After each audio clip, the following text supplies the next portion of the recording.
Ces derniers jours, la base nautique de la Pointe à Bacchus à Petit-Bourg est cadenassée, fermée au public, alors qu'à l'accoutumée, pendant les grandes vacances, nombreux sont les jeunes à venir s'y adonner à leur sport nautique préféré.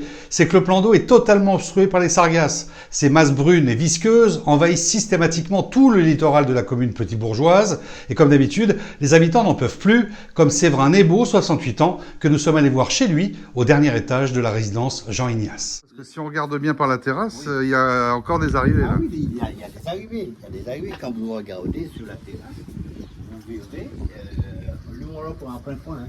Si vous regardez pas de l'îlot là, vous verrez que les traces, les sargasses qui sont encore là, quoi. Ouais. Alors comment vous faites justement quand il y a vraiment beaucoup d'odeur, vous fermez tout, vous calfeutrez tout? Nous, fermez tout. Et... Alors c'est ce que vous faites là, fermer la baie lorsqu'il y a trop d'odeur? Ah oui, quand je suis obligé de fermer l'odeur, de fermer la baie vitrée. Et quand c'est vraiment trop dense, eh bien on est obligé, puisque j'ai mon beau-père qui habite à Capesterre-Bello, en hauteur, donc je suis obligé d'aller pendant 2-3 jours là pour me permettre de... Heureusement, c'est la période des vacances, parce que si c'était, puisque j'ai les deux qui sont à l'école, si c'était la période des scolaires, eh bien, j'aurais pas pu les emmener à Capesterre. On reçoit en plein flanc, dans la journée, la nuit, il y a des fois, on ne peut pas dormir de la maison. Regardez l'état de réfrigérateur, ça mange, on est obligé d'acheter une sorte d'autocollant pour mettre sur la porte du réfrigérateur, parce que ça me bouffe tout ce que j'ai à la maison. Ça l'oxyde? Oui, c'est un oxyde, ça me bouffe tout ce que j'ai à la maison. Donc je suis obligé de faire ça.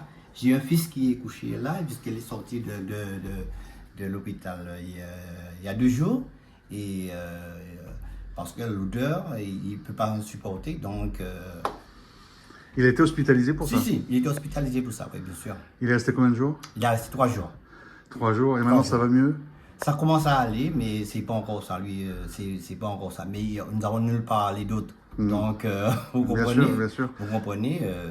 Et donc là, vous allez être obligé de lui installer une clim? Oui, j'ai commandé une clim pour le mettre dans sa chambre, parce que pour qu'il puisse dormir convenablement. Sinon, ils ne peuvent pas dormir, ils n'arrivent pas à dormir. On va aller dans le salon. Vous allez me montrer que vous avez... Qu'est-ce que vous avez fait là dernièrement par rapport au sargasse? J'avais une autre télévision, c'est pas celui-là que j'avais une autre télévision. Et bien j'étais obligé de le jeter et d'acheter celui-là et puis de mettre des brasseurs pour permettre la journée de rester à la maison. Sans les brasseurs, avec les vitres ouvertes, c'est pas possible. Savoir que c'est votre habitation, vous n'allez pas déménager, non. Mais vous êtes obligé de rester, de composer avec ça. Ah oui, je suis obligé, j'ai pas le choix. J'ai pas le choix je suis obligé de rester. Il n'y a pas que moi, toutes les voisines vous diront qu'ils subissent les mêmes choses, quoi. C'est ça. Ouais. 3 étages plus bas, vit Brenda Frédéric, 52 ans, elle aussi en a ras-le-bol. C'est vraiment, on ne peut plus, je ne peux plus, parce que c'est vraiment fort. Je suis asthmatique, donc je n'arrive plus à respirer, je suis toujours malade. Alors qu'est-ce que vous faites quand ça sent vraiment, quand il y a vraiment des odeurs, vous fermez tout? Je ferme tout et puis je mets un peu d'eau. Ouais. Qu'est-ce que vous avez... Alors j'imagine aussi, votre santé c'est le plus important, donc il faut faire très attention à ça, mais il y a aussi le matériel électroménager, comment ça se passe? Eh bien, moi j'ai perdu l'an dernier 2 télés, plus ma machine à laver, et là j'ai la télé qui est en panne. Et j'ai l'autre télé dans ma chambre qui ne fonctionne pas bien, au niveau du son. Donc voilà, j'ai perdu l'appareil là aussi. Les appareils électroménagers. Vous avez dit dans la cuisine pareil, c'est impacté? C'est tout sur le salon, bon, la cuisine. Non, vous n'avez pas trop de dégâts. Alors parce que il faut quand même bien se rendre compte, même si là vous êtes au 2e. Oui, premier étage. Ah ouais, d'accord. Moi je refais la question. Vous allez. Ouais.